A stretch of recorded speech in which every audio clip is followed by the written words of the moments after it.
I speak to a lot of entrepreneurs, and when I ask them if they have processes, the thing that I hear the most is yes, but they're all in my head. I don't have them written down. They say they're in their head, but are they really? Do they really know the process? It's an interesting question because when it comes to writing that process down, the one that's like in your head, it's often not as easy as you think. That's one of the reasons why we often say if it's not written down, you don't have a process. Let me give you an example. Let's say that you get a lead from wherever, social media, a referral, a trade show, from your website, paid advertising, wherever you get leads. And then you choose to follow up on that lead. So you call them. Well, what do you say? If you were sitting down right now training a new salesperson to do these follow-up calls, because you don't want to do them anymore, you want them to follow up and qualify these leads, what are you going to tell them to say? Okay, so the process is in your head. You do it all the time. What is it? Let's get it out of your head. The first thing you're going to do is going to be something like a greeting.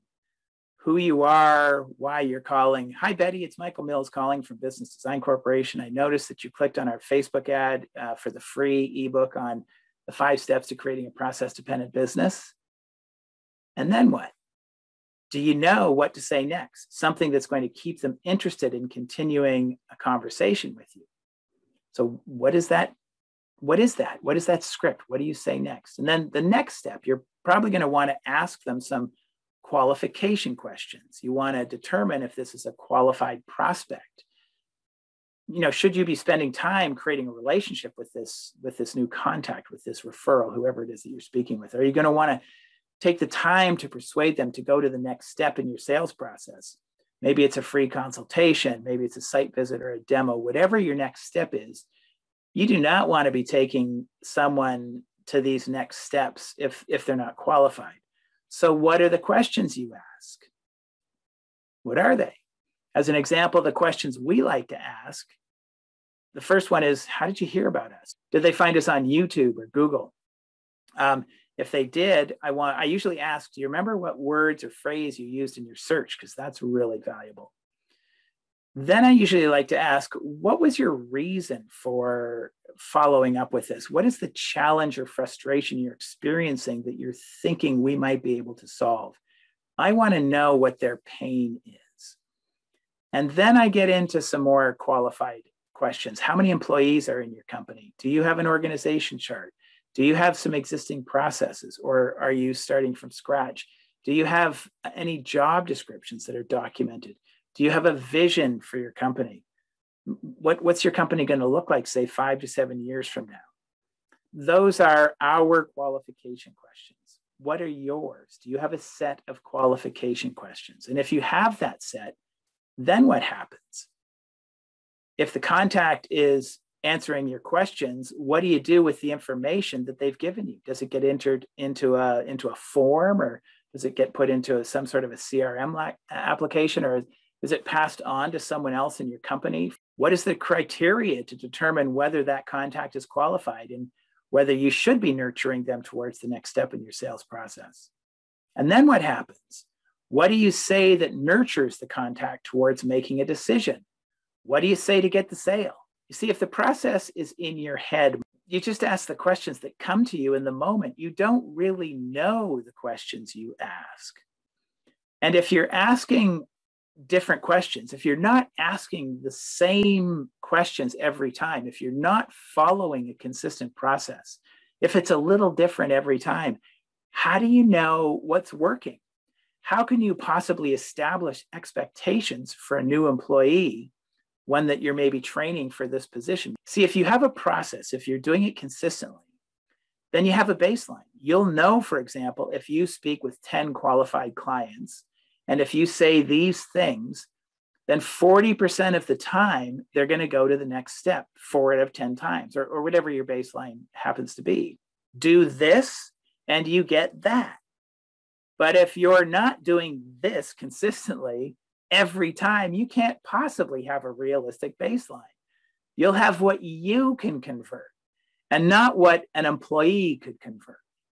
You'll have an unrealistic expectation because an employee is never going to be able to do the things as well as you can. They don't have the experience, they don't have the knowledge, they don't have the passion. So let's explore this idea of the qualification call and writing down.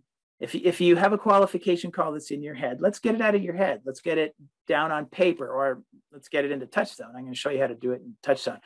As a first step, download the Word document that I've attached to this email. So if you scroll down here and click this button right here, you'll download a Microsoft Word document that looks like this. And this is a work plan for a lead qualification process that's already been written. And it's always easier to edit an existing document than it is to create one from scratch. So this will help you develop your own lead qualification process if you don't already have one. You're going to be able to cut, paste, and edit content from this document into your TouchStone account just to make it a little faster and a little easier to create this new process. Next, I'm going to log into a TouchStone account. And if you've already added several process names to your TouchStone account, you might first try the search option to make sure that this process doesn't already exist in your account.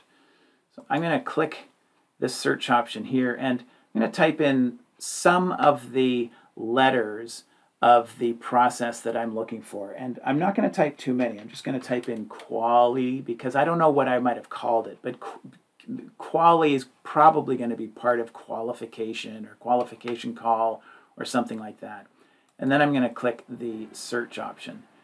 Aha, so you'll notice here that I actually have a process in my system called the qualification call.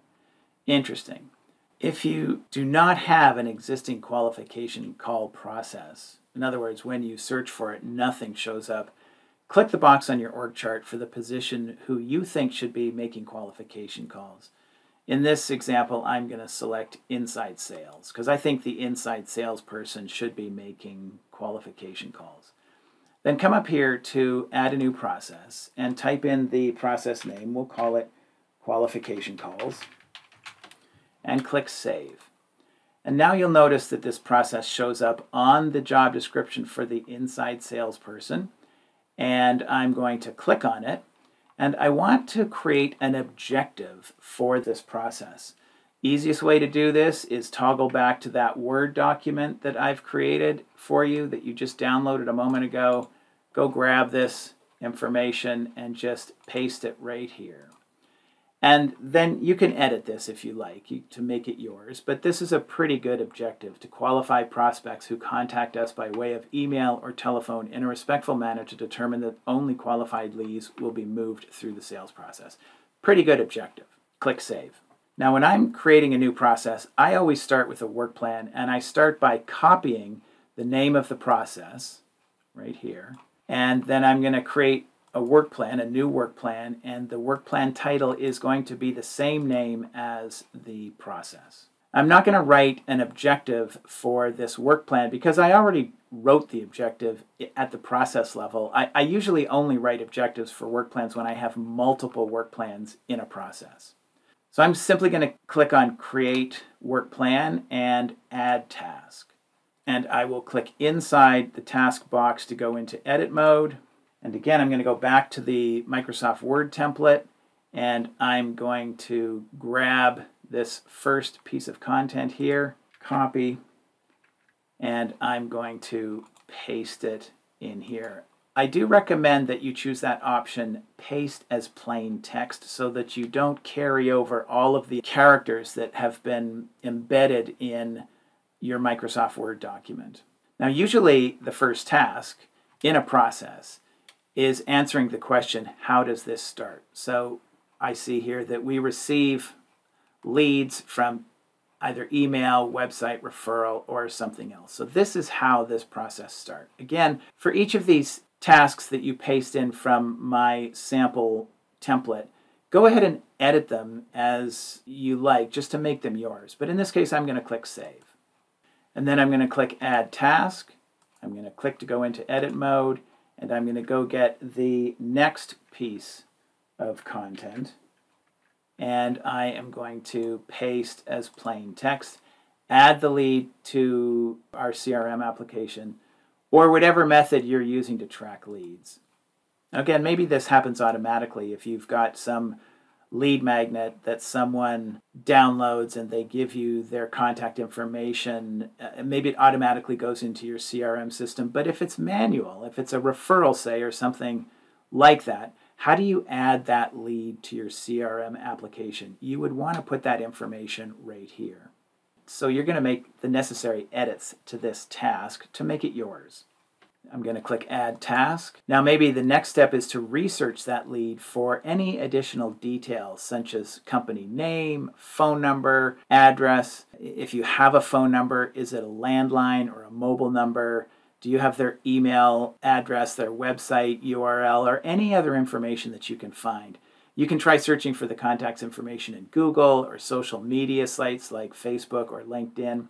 So again, I'm going to toggle over to the Word document, and you'll see right here that we've got that information. Paste as plain text and hit save. Now, after you've added the information and the lead to your CRM application, you're probably going to call the prospect and engage them in a conversation. Well, what are the questions that you're going to ask? Again, let's toggle over to the Word template that we've got and copy that information, paste it in here. So you're going to call the prospect, engage them in a conversation. The goal of this conversation is to qualify them, get the information needed to go to the next step, begin to establish a relationship with them, questions to ask. And here you will list the questions that you want to ask a new prospect, a new lead. How do you qualify them? What are the questions you ask? Some of the ideas that I have of how did you hear about us, what's going on for them that prompted them to call us, like what is their pain? I said this earlier in my email.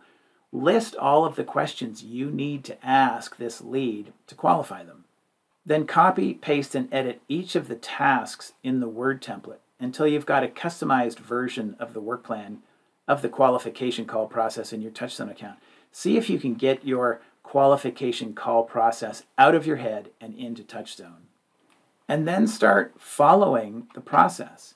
If this were me, every time I would do a qualification call, I would open up TouchStone, I would click on the role who's responsible for making qualification calls, and I would follow the process that I wrote for making qualification calls. I'm going to select the work plan. I'm going to add the lead to the CRM. I'm going to ask these questions that I documented here, and I'm going to start documenting the results. So at the bottom here, we can write an expectation. So as we make qualification calls and we qualify leads, we can begin to see what the results are of our process. So maybe, for example, 40% of the leads that are generated by your lead generation system are actually qualified and should be moved into the rest of the sales process. If you have more than one expectation, simply add it here. So maybe another expectation is always.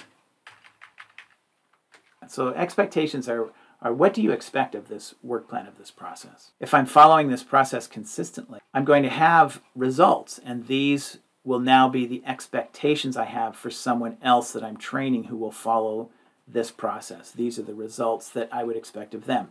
So that's an idea. Try to get this qualification call process out of your head. And as you're testing it on your own, are there other things that you're asking? And as you come up with new ideas, innovate this process, add to this process until it keeps working better and better and better. So I hope that was enlightening. I hope it wasn't depressing. Maybe you nailed it. Maybe it was really easy for you to get that out of your head and down on paper into TouchStone. Or maybe it was the reality is you start saying, wow, I may have that process in my head, but I don't really know what I do. It would be very difficult for me to explain it to someone else. So now's the time to start working on it. Now's the time to get it out of your head, get it into TouchStone, start following your process, and build an expectation. That way you'll be so well prepared to train someone new in this process, so you don't have to do it anymore. So I wish you well. Talk to you soon. This is Michael Mills, over and out.